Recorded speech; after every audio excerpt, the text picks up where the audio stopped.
কথা বলতে পারেন, উনি অবশ্যই উনার সেই কথাগুলোকে কাব্যের ভাষায় রূপান্তর করতে জানেন এবং কুমিল্লা আপা সেটা অনেক আগে থেকেই করতেন, সেটা আমি জানতাম। কারণ কুমিল্লা আপার অনেক কবিতা আমি পড়েছি।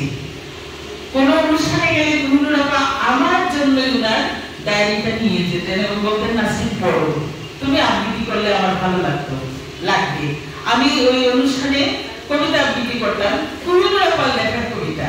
উনি মাঝে মাঝে বলতেন, নাসরিন এই কবিতাটা আমি লিখেছি, দেখো তো তুমি বলো আমি কি বলতে চেয়েছি। সেটা কি সহজে বলা যায়? কবিতার মনের ভাষা একরকম প্রকাশ করেন, আর যারা কবিতা পাঠ করেন তারা তাদের মন দিয়ে সেটা বিচার করবেন, সেটা ভাববেন, বা এক একজনের ভাবনার সাথে সেটা অন্যজনের মিলবে না। আবারও কুমিল্লার ভাবনার সাথে আমার ভাবনা মিলতো না। তবে কুমিল্লা অবসর জীবনী দিয়ে যে এই লেখালেখি, উনার সেই লেখালেখিটাকে উনার অবসর জীবনের সঙ্গী করে নিয়েছেন এবং উনি জলকণা নামে একটি সাহিত্য পরিষদে সম্মানিত সভাপতি।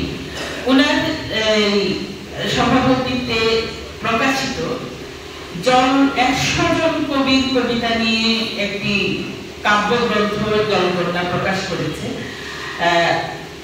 কাব্যগ্রন্থটি আমার হাতে আসার পরে আমি ওটা পড়েছি, আমার খুবই ভালো লেগেছে। ভালো লেগেছে এই জন্য যে অনেক আগে যখন আমি সুনামগঞ্জ শহরে প্রথম আসি 1985 সালে, তখন দেখতাম কয়েকদিন পরপরই কবিতার বই বের করতেন বা ছোট ছোট ম্যাগাজিন বের করতেন, আমার খুব ভালো লাগতো। তো ওই পরিবেশটা আবার ফিরে আসছে সুনামগঞ্জে, লেখকরা খুবই উজ্জীবিত হবে সেই আশাবাদ তো আমাদের আছে। আর লেখক হিসাবে কুমিল্লা কবি হিসাবে কুমিল্লা এই শক্তি অবিশ্বাস্য, কিন্তু 63টি কবিতা আমি এর মাঝে পড়ে ফেলেছি এবং আমার কাছে মনে হয়েছে যে ওনার কোনো কোনো কবিতা ভীষণ প্রতিবাদী। বৈষ্ণবরাজ কবিতায় বিষাদের ছায়া আছে। তো বিষাদের মেঘ কেটে যায়।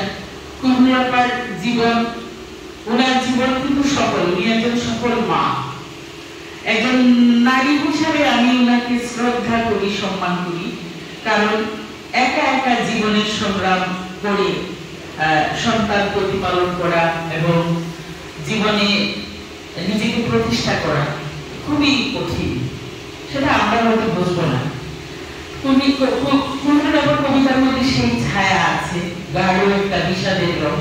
আমি বলতাম কুমিল্লাকে মাঝে মাঝে কবিতার পা আসতেন, আর বলতাম কুমিল্লা আপনাকে আমার বেদন রুকিয়ার মতো মনে হয়।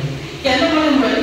ওনার যে নিজেকে উপস্থাপন খুবই চমৎকার, রুচিশীল একজন মানুষ, একদম এত চমৎকার করে ওনার পরিধেয়, এত চমৎকার বাছাই করা রং, মানে সবকিছু আমাদেরকে মুগ্ধ করতো।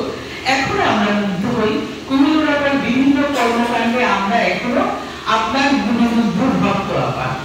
আপনার সাহিত্য জীবন আরো উজ্জ্বল হোক, আরো আপনি এই সমাজকে সেবা দিয়ে যান, এজন্য আমি দোয়া করি এবং আপনার জন্য অনেক অনেক শুভকামনা। এবং আমাকে কিছু বলতে দেওয়ার জন্য, সুযোগ করে দেওয়ার জন্য আমি আয়োজকদের কৃতজ্ঞতা জানিয়ে আবারও সবাইকে শুভেচ্ছা জানিয়ে আমার কথা শেষ করছি।